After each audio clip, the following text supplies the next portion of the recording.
Around 60 crore people in India are expected to live in cities by 2030. The monster of urbanization needs a constant diet of infrastructure, services, sanitation and housing. India is short of almost 2 crore houses today, and 96% of this figure is shortage of houses for the poor alone. President Pranab Mukherjee stressed on better credit flow from the banks to the poor for housing and better acquisition of land around metropolitan cities. Mortgage Guarantee Fund and Interest Subsidy Scheme launched recently will make the credit flow to these segments easy.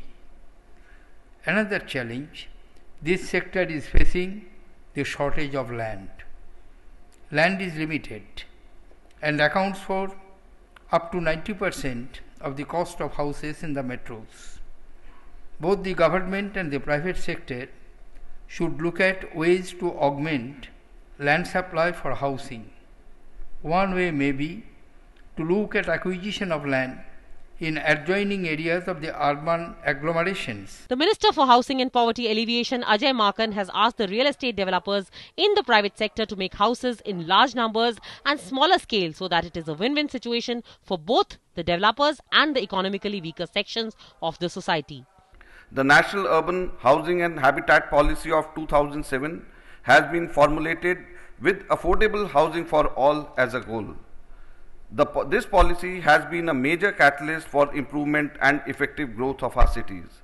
The goal of affordable housing for all, with special emphasis on EWS, LIG and MIG segments, is something we all have to strive for.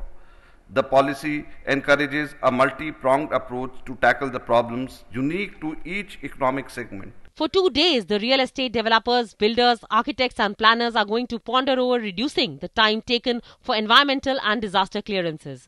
Housing is the engine of the booming economy, and with rapid urbanization, India needs to build houses at a faster rate, and that when the prices of land alone account for 90% of the cost of the house in the metros.